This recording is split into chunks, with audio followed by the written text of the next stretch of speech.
नमस्कार, मैं दामिनी और आप देख रहे हैं बुलेटिन अपडेट में आज हम बात करेंगे उन बड़ी खबरों की जो पूरे दिन चर्चा में रही। शुरुआत करते हैं संसद के शीतकालीन सत्र से, जो आज से शुरू हो चुका है और पहले ही दिन राजनीति का पारा चढ़ता दिखाई दिया। वहीं बिहार की राजनीति में भी हलचल बढ़ गई है। केंद्रीय मंत्री और लोक जनशक्ति पार्टी के अध्यक्ष चिराग पासवान का बड़ा दावा सामने आया है कि महागठबंधन के कई विधायक अब एनडीए के संपर्क में हैं। इधर आरबीआई ने 7 नए मास्टर डायरेक्शन जारी किए हैं जो 1 जनवरी 2026 से लागू होने वाले हैं। इसके साथ ही किराए के घर लेन देन वालों के लिए केंद्र सरकार ने होम रेंट रूल्स 2025 लागू कर दिए हैं, जिससे रेंटल मार्केट और ज्यादा सुरक्षित और पारदर्शी होने जा रहा है। और साल के आखिरी महीने के पहले ही दिन यानी 1 दिसंबर की सुबह सोना और चांदी दोनों के दामों में गिरावट दर्ज की गई है। सब पर बात होगी, लेकिन उससे पहले एक नजर आज की हेडलाइंस पर। भारत में पाकिस्तान के पूर्व प्रधानमंत्री इमरान खान की बहन के इंटरव्यू से पाकिस्तान हुआ नाराज। सूचना मंत्री अताउल्लाह तरार बोले, देश की बुराई करने पर शर्म नहीं आनी चाहिए।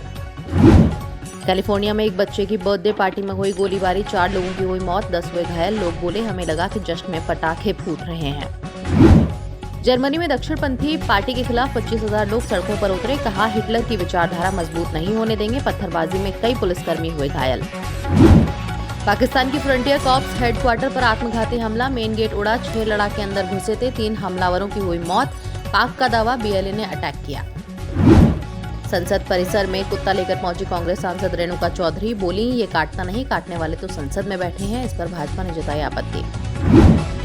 संसद का शीतकालीन सत्र आज यानी 1 दिसंबर से शुरू हो गया है और पहले ही दिन राजनीतिक हलचल नजर आ रही है। विपक्षी दलों ने शुरुआत से ही सरकार पर दबाव बनाने की रणनीति बनाई और उन्होंने विशेष गहन पुनरीक्षण यानी एसआईआर पर चर्चा कराने की मांग उठाई।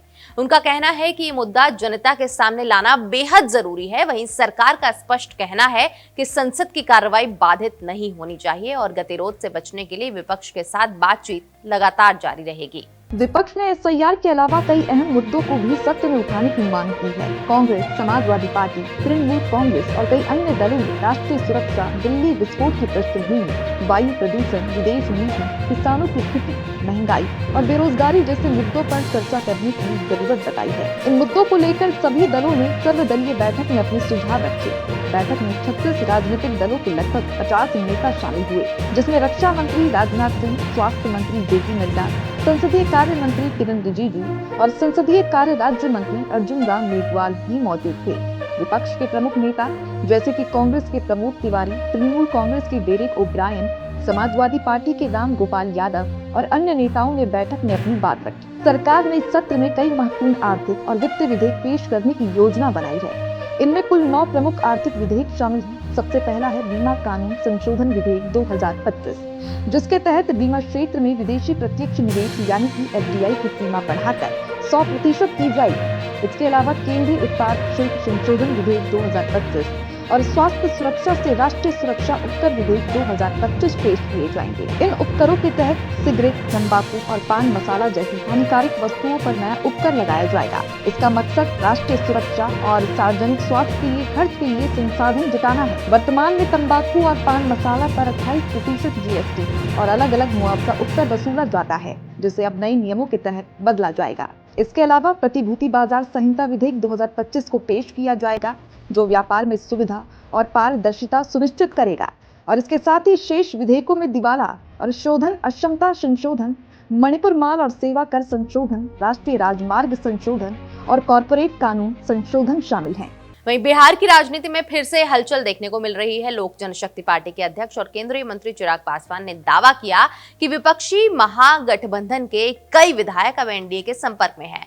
चिराग ने किसी भी पार्टी का नाम नहीं लिया, लेकिन इशारा किया कि कुछ विधायक मानते हैं कि प्रधानमंत्री मोदी के नेतृत्व में जनता की बेहतर सेवा की जा सकती है। उन्होंने विपक्ष पर भी हमला किया और कहा कि लोग अब विपक्ष पर भरोसा नहीं करते, क्योंकि केवल हंगामा करता है विपक्ष और सरकार को काम नहीं करने देता। चिराग पासवान ने ये भी कहा कि 1 दिसंबर से शुरू होने वाला संसद सत्र और आने वाला राज्य विधानसभा सत्र भी इस स्थिति से अलग नहीं होगा। उनका कहना है कि विपक्ष हंगामा करने से बाज नहीं आएगा और सरकार के कामकाज में बाधा डालता रहेगा।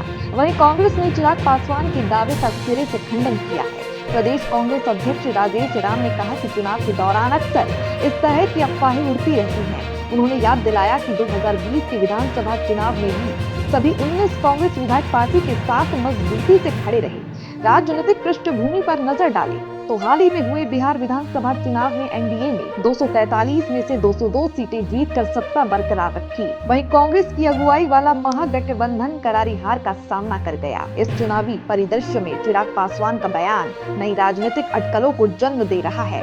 विश्लेषकों का मानना है कि ऐसे बयान राजनीतिक माहौल को गर्म करने का एक तरीका हो सकता है। अब सवाल ये है कि क्या विपक्ष के विधायक वाकई एनडीए के संपर्क में हैं या ये केवल राजनीतिक रणनीति का हिस्सा है।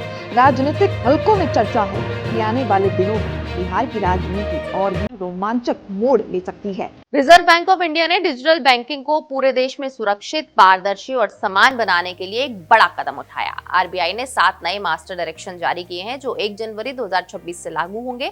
इससे पहले डिजिटल बैंकिंग के नियम अलग अलग सर्कुलरों और नोटिफिकेशंस में बिखरे हुए थे, जिससे बैंकों के लिए समझना मुश्किल हो जाता था कि किस नियम का पालन कब और कैसे करना है। अब आरबीआई ने पुराने 5673 सर्कुलरों को हटाकर सभी महत्वपूर्ण निर्देशों को एकत्र किया है और कुल 244 मास्टर डायरेक्शन तैयार किए, जिनमें डिजिटल बैंकिंग के 7 मुख्य नियम शामिल हैं।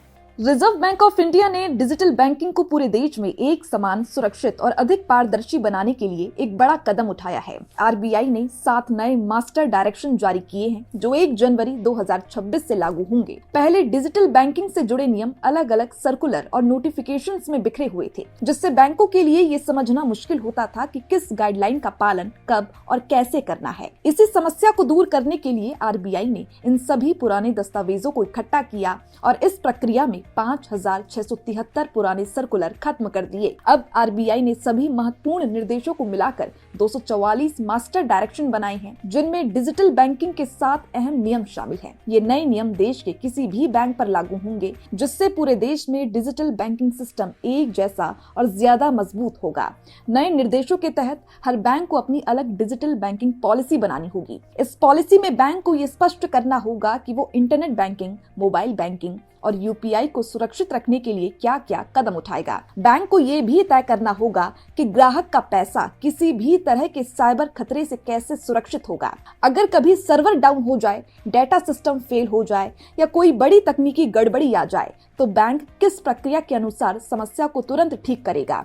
ये सब उनके नियमों में लिखित रूप से शामिल करना होगा। इससे बैंकों की तैयारी मजबूत होगी और ग्राहक को अधिक भरोसे के साथ डिजिटल सुविधाएं मिलेंगी। नए नियमों से बैंकों और एनबीएफसी पर अनावश्यक कागजी प्रक्रियाओं का बोझ भी काफी कम होगा। अब फैसले तेजी से लिए जा सकेंगे, कामकाज पारदर्शी होगा और टेक्नोलॉजी सिस्टम बेहतर तरीके से मैनेज किए जा सकेंगे। छोटे बैंक जो तकनीकी रूप से पहले कमजोर थे, अब बड़े बैंकों की तरह आधुनिक और सुरक्षित डिजिटल सेवाएं उपलब्ध करा सकेंगे। इससे पूरे बैंकिंग सिस्टम की गुणवत्ता बढ़ेगी। ग्राहकों के लिए ये बदलाव बेहद फायदेमंद साबित होंगे। डिजिटल लेन देन पहले से ज्यादा सुरक्षित होगा क्योंकि नए नियम साइबर सुरक्षा को और सख्त करते हैं। ऑनलाइन बैंकिंग फ्रॉड पर रोक लगाने में मदद मिलेगी और सेवाओं में एक रूपता आने से लोगों का डिजिटल बैंकिंग पर भरोसा बढ़ेगा। इसके अलावा बैंकिंग से जुड़ी शिकायतों के समाधान की प्रक्रिया भी तेज हो जाएगी। ग्राहक चाहे किसी भी बैंक का हो, उसे एक जैसा सुरक्षित और भरोसेमंद डिजिटल अनुभव मिलेगा। यानी कि सीधे तौर पर आरबीआई के नए डिजिटल बैंकिंग नियम भारत को एक देश एक डिजिटल बैंकिंग सिस्टम की दिशा में ले जा रही हैं। इससे बैंकिंग पहले से ज्यादा सुरक्षित, पारदर्शी, तेज और ग्राहकों के लिए सुविधाजनक होगी और यही इन बदलावों का सबसे बड़ा उद्देश्य है। और अगर आप घर किराए पर लेते या देते हैं तो आपके लिए खबर बेहद जरूरी है। सरकार ने होम रेंट रूल्स 2025 लागू कर दिए हैं।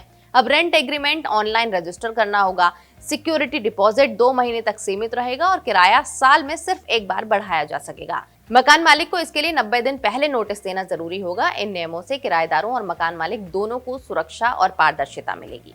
अगर आप किराए का घर लेते या देते हैं तो ये खबर आपके लिए बहुत बड़ी राहत लेकर आई है। केंद्र सरकार ने होम रेंट रूल 2025 लागू कर दिए हैं, जो पूरे रेंटल हाउसिंग मार्केट को और अधिक सुरक्षित, पारदर्शी और व्यवस्थित बनाने वाले हैं। इन नियमों के आने से अब किराएदारों को मनमाने किराए, भारी सिक्योरिटी डिपॉजिट या कमजोर डॉक्यूमेंटेशन जैसी परेशानियों से छुटकारा मिलेगा। अब मकान मालिक और किराएदार दोनों को रेंट एग्रीमेंट ऑनलाइन रजिस्टर कराना होगा और सिक्योरिटी डिपॉजिट की अधिकतम सीमा केवल 2 महीने के किराए तक तय की गई है। इसके अलावा किराया साल में केवल एक बार बढ़ाया जा सकेगा और मकान मालिक को इसके लिए 90 दिन पहले नोटिस देना अनिवार्य होगा। डिजिटल पेमेंट अब जरूरी हो गया है।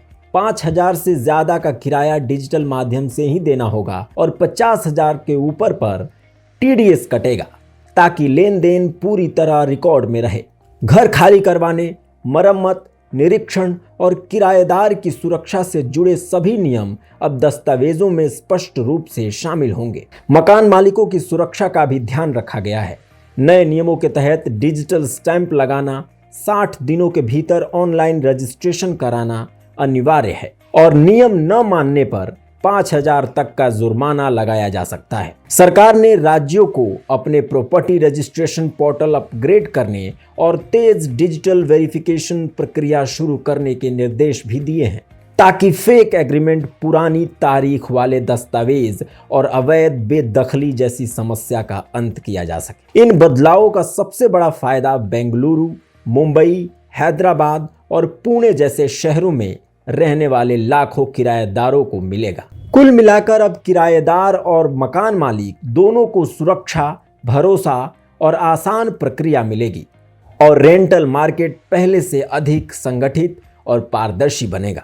वहीं 1 दिसंबर को सोने और चांदी की कीमतों में गिरावट दर्ज की गई है। दिल्ली में 24 कैरेट सोना 1,29,960 रुपए और मुंबई में 1,29,810 रुपए प्रति 10 ग्राम रहा। पिछले हफ्ते सोना तेजी से बढ़ा था, लेकिन आज कीमतें थोड़ी नरम पड़ी। चांदी का भाव भी गिरकर 1,84,900 रुपए प्रति किलोग्राम हो गया। साल के आखिरी महीने के पहले दिन ही यानी 1 दिसंबर की सुबह सोने और चांदी की कीमतों में गिरावट देखने को मिली। आज ट्रेडिंग की शुरुआत सुस्त रही और दिल्ली में 24 कैरेट गोल्ड का भाव 1,29,960 रुपए प्रति 10 ग्राम पर आ गया, जबकि मुंबई में ये 1,29,810 रुपए पर ट्रेड कर रहा है। पिछले एक सप्ताह में सोने की कीमतों में तेज उछाल आया था, जिसमें 24 कैरेट गोल्ड 3,980 रुपए तक मजबूत हुआ था और 22 कैरेट सोना भी 3,650 रुपए महंगा हुआ। लेकिन शनिवार के बाद सप्ताह की शुरुआत में कीमतें थोड़ी नरम पड़ गई हैं। वहीं चांदी की कीमत भी गिरकर 1,84,900 रुपए प्रति किलोग्राम पर आ गई है। हालांकि बीते एक सप्ताह में चांदी में कुल 21,000 रुपए की बढ़त दर्ज की गई है। अंतर्राष्ट्रीय बाजार में भी दबाव बना हुआ है और चांदी का हाजिर भाव 53.81 डॉलर प्रति औंस चल रहा है।